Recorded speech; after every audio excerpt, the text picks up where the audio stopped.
नमस्कार, मैं निकिता वर्मा आपका स्वागत करती हूं। उत्तर प्रदेश उत्तराखंड के हर एक कोने से छोटी बड़ी खबरों को आपके साथ साझा करने वाले today 24 news Uttar Pradesh Uttarakhand channel में। कांग्रेस नेता प्रमोद तिवारी ने कहा, लोगों ने नरेंद्र मोदी के नेतृत्व को नकार दिया है। बीजेपी नरेंद्र मोदी के नाम पर वोट मांग रही है। उन्होंने एक बार फिर बीजेपी या एनडीए का नाम नहीं दिया। नैतिक जिम्मेदारी लेते हुए नरेंद्र मोदी को प्रधानमंत्री पद का दावा नहीं करना चाहिए। वह लोगों की इच्छा के खिलाफ खुद को थोप रहे हैं। लोगों के जनादेश का पालन करना विपक्ष की जिम्मेदारी है, जो मोदी सरकार के खिलाफ है।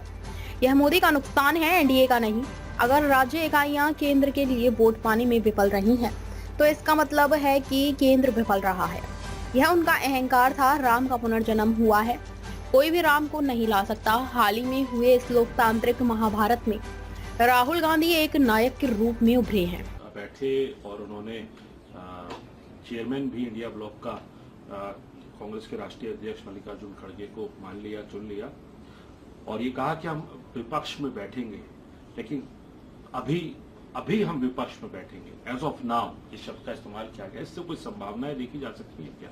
बिल्कुल देखनी चाहिए। हमें जनादेश का पालन करना विपक्ष का धर्म है और जनादेश मोदी सरकार के खिलाफ है, तो हमें उस जनादेश को क्रियान्वित करने के लिए एक लोकतांत्रिक ढंग से भरपूर प्रयत्न करना चाहिए। आप देखिएगा, मोदी जी जिसने जनता ने रिजेक्ट कर दिया, जनता का इतना दबाव पड़ेगा घटक दलों पे कि वो खुद ही मोदी जी को हटाएंगे।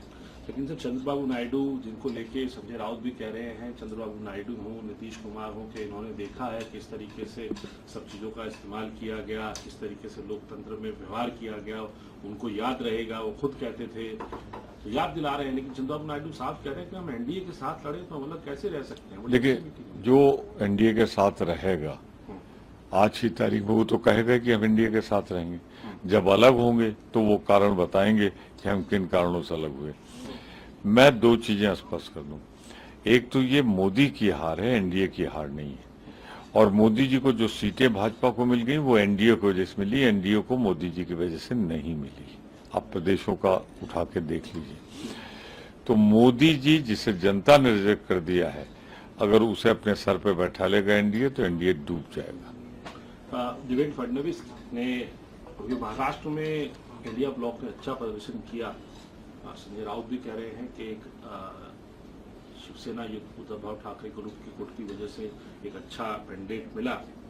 तो देवेंद्र फडणवीस जो मुख्यमंत्री हैं, उन्होंने कहा कि मैं अपने पद से इस्तीफा देके अपनी पार्टी से इस बात की मैं इच्छा जताई है उन्होंने कि अपने पद से इस्तीफा देके वो संगठन के लिए काम करना चाहते हैं, जिम्मेदारी लेते हैं। ये चुनाव किस लिए हो रहा था? केंद्र सरकार के लिए हो रहा था। प्रदेश की यूनिट्स को उसमें सहयोग करना था।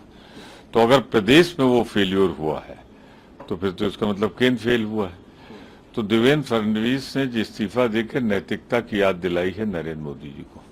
अयोध्या के ऊपर कल आपने जरूर कहा था, बात रखी थी, लेकिन अब जो वहां से सांसद चुने गए हैं वो कह रहे हैं कि सीधे तौर पे अब जनता ने बता दिया कि राम को कौन लाया है या राम किनको लाएंगे। जिनकी औकात खुद आने की नहीं वो राम को लाएं। जिन्हें देश में खुद अपने बूते पे नहीं आए वो राम को लाएं।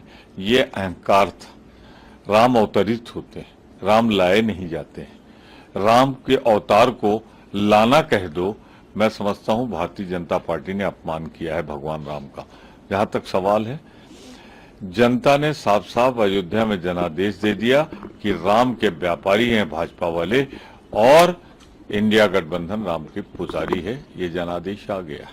राहुल गांधी को लेके भी अब ये बात हो रही है। आपके सांसद जो लोकसभा में नए चुनकर आए हैं वो भी इस बात को कह रहे हैं कि अब राहुल गांधी को नेतृत्व करना चाहिए, लीडर ऑफ अपोजिशन, क्योंकि जो लोकसभा के अंदर लार्जेस्ट पार्टी आप कांग्रेस है, कांग्रेस संसदीय दल का नेता बनना चाहिए। उनको इस बात को कंसिडर करना चाहिए। आप कैसे देखते हैं? लोकतांत्रिक महाभारत जो हुआ है लोकसभा के चुनाव का, उसमें अगर महानायक बन के कोई उभरा है तो उसका नाम है राहुल गांधी।